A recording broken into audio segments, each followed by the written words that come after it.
Olá! Você sabia que o consumo de drogas em todo o mundo tem aumentado? O desemprego e a falta de oportunidades podem fazer com que pessoas pobres e desfavorecidas passem por padrões nocivos de uso de drogas e chegando a consequências graves para a sociedade. Este é o tema central da aula de hoje, do curso Proteção Social, Programa Integrado de Educomunicação. Então, vamos nessa! Vídeo aula 4. Prevenção aos problemas relacionados ao uso de álcool e outras drogas. A prevenção aos problemas relacionados ao uso de álcool e outras drogas teve o seu início com uma mudança de paradigma. Nos anos 90, aconteceu uma verdadeira guerra às drogas, onde as pessoas foram presas, as pessoas foram extremamente recriminadas com relação ao uso de substâncias. Porém, isso não surtiu um efeito, a droga não sumiu. Então, por esse motivo, passou-se a perceber que seria mais interessante trabalhar a prevenção. De que modo? Fortalecendo os estudos e pesquisas, de modo que pudesse compreender, pudesse construir estratégias para se trabalhar melhor a prevenção. Foi assim que começou-se a pensar estratégias através da família, da comunidade, da escola, inserindo esses eixos, favorecendo que a prevenção pudesse ser desenvolvida. A prevenção busca com que as pessoas possam ter um desenvolvimento seguro e saudável em meio à comunidade, à família, à escola, enfim, os espaços onde ela passa. Em especial os jovens. Por esse motivo, são trabalhadas abordagens diferentes para os grupos. Isso se dá através de classificações. Com relação à prevenção primária, secundária ou terciária, ela se refere à fase de consumo. Com relação à classificação de universal, seletiva ou indicada, ela se refere quanto ao grau de exposição. Assim, temos as abordagens na prevenção. Quando eu trabalho, por exemplo, com uma turma de 6º ano na escola, vou até essa turma, eu não posso trabalhar a mesma linguagem para toda a turma. Por quê? Porque naquela turma nós temos provavelmente perfis diferentes. É importante que a gente consiga inicialmente trabalhar uma prevenção universal, onde eu vou com uma linguagem, onde eu não trabalho especificidades sobre as substâncias, os modos de uso. Sendo assim, a gente consegue trabalhar questões mais voltadas aos fatores de proteção, como, por exemplo, tentar entender como é o comportamento daqueles jovens, daquela turma, na família, na escola, quais são as atividades que eles realizam. Uma estratégia interessante é, por exemplo, lançar um formulário. Através de um formulário, eu consigo conhecer algumas questões específicas de cada aluno. Digamos que eu lanço um formulário para uma turma. No formulário eu pergunto como é a sua família, como é a sua vida, como é a sua saúde e pergunto se ele já fez uso de alguma substância. Nesse grupo, digamos que temos 30 alunos. 20 respondem que nunca fizeram nenhum uso, nunca provaram nenhuma substância, quer seja era lícita ou ilícita. Mas 10 alunos disseram já ter experimentado, por exemplo, o álcool. E aí você vai poder fazer um trabalho mais específico com esse grupo de 10 alunos. A gente já parte, então, para a prevenção secundária. Se nós temos esse grupo de 10 alunos que já experimentaram alguma substância, nós iremos, então, trabalhar para impedir que esse uso venha a ser problemático, que ele venha a trazer algum prejuízo ou venha a tornar-se abusivo. Claro, se eu não tiver uma possibilidade de fazer essa separação, eu posso trabalhar com esse grupo reunido, sim, dos 30 alunos, mas lembre-se, com uma abordagem que seja sempre voltada para fatores positivos, fatores de proteção.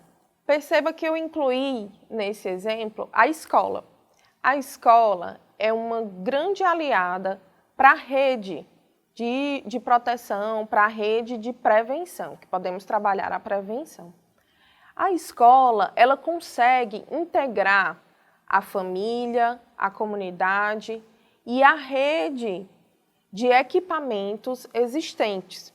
Por isso, consideramos a escola como potencial para prevenção. O fato de nós conseguirmos, através da escola, unir a família nessa busca pela prevenção, favorece, pois a escola traz essa comunicação. É importante que a escola consiga ser esse caminho, que chama a família para participar dos momentos, mas, claro, sem esquecer, então, da responsabilidade da família.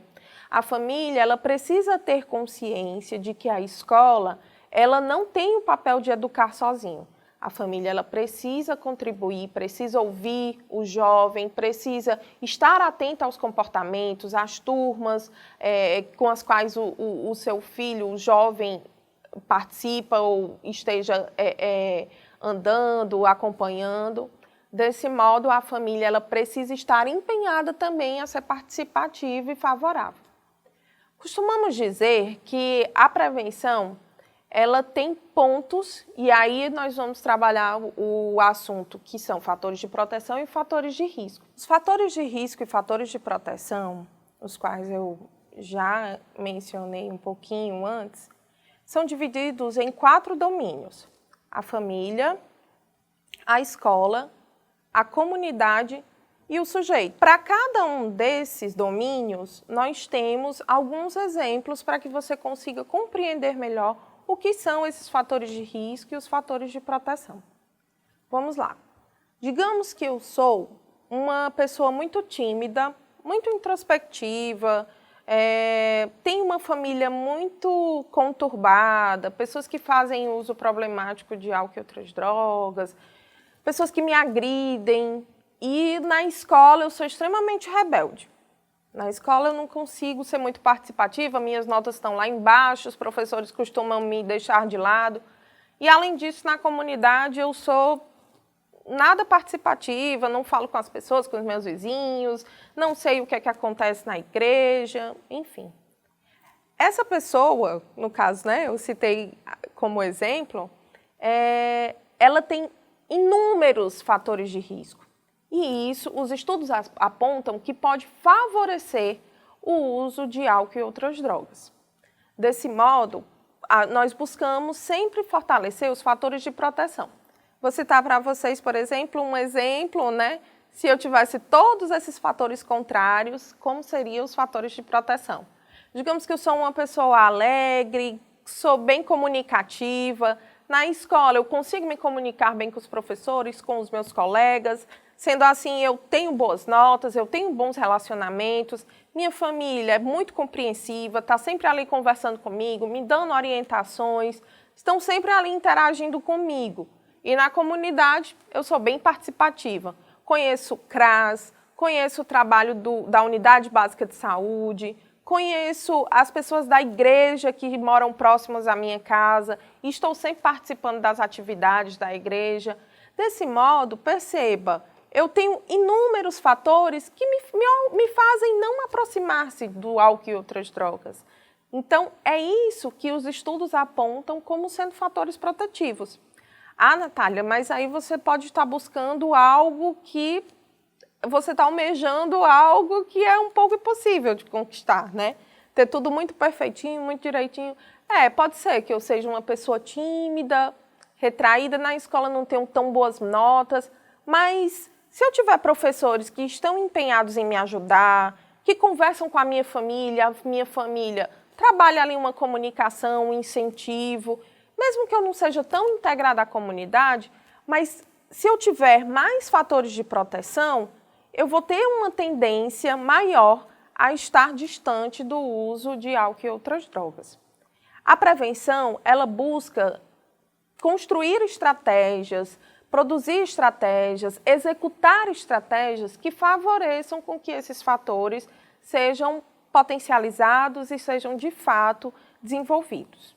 A preocupação da Organização Mundial da Saúde fez com que surgisse um chamado SAFER. É um pacote técnico que dá orientações com relação a algumas posturas que podem ser tomadas para que a prevenção ela seja potencializada e também haja uma redução nos níveis do uso de álcool e outras drogas, pelo menos até 2025. O pacote SAFER aponta que se nós pudermos mudar algumas estratégias para, por exemplo, diminuir a quantidade de lugares onde tem pontos de venda do álcool.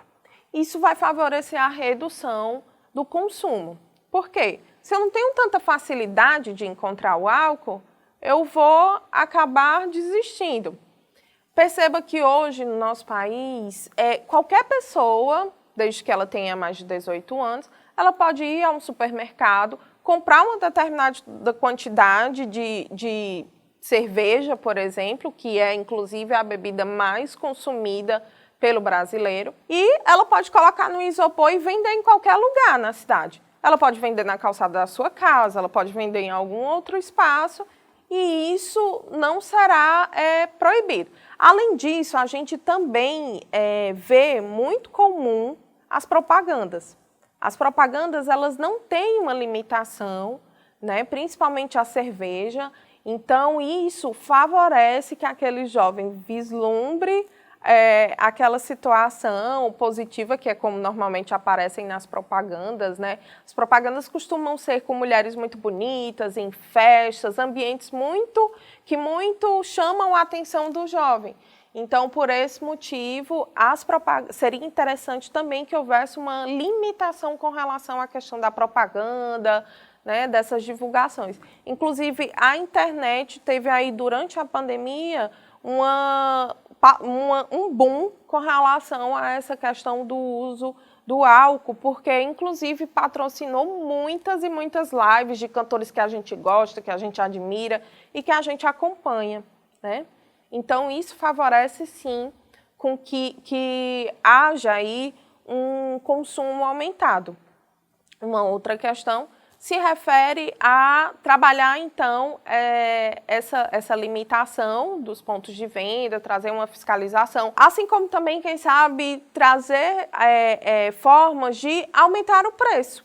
Quando eu aumento o preço, eu faço ali com que as pessoas tenham uma redução da vontade de consumir, enfim.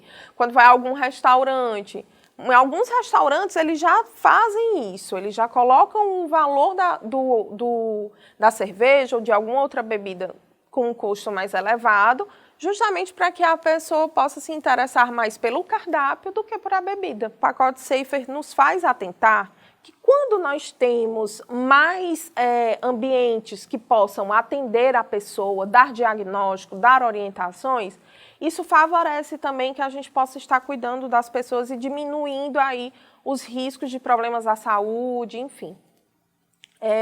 Fazendo com que as pessoas possam ter aí um controle maior com relação ao uso. Com relação à prevenção para determinados grupos, como mulheres, idosos e pessoas em vulnerabilidade social, nós precisamos ter uma atenção, pois os números com relação a esses grupos têm aumentado.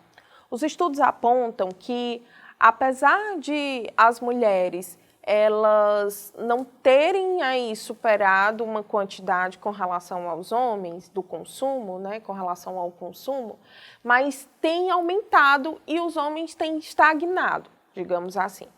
E aí esse consumo se ampliando com relação às mulheres tem nos preocupado, porque muitas vezes essa mulher ela tem alguns problemas com a família, ela tem alguns problemas no seu trabalho, e isso vem fazendo com que ela aumente esse uso.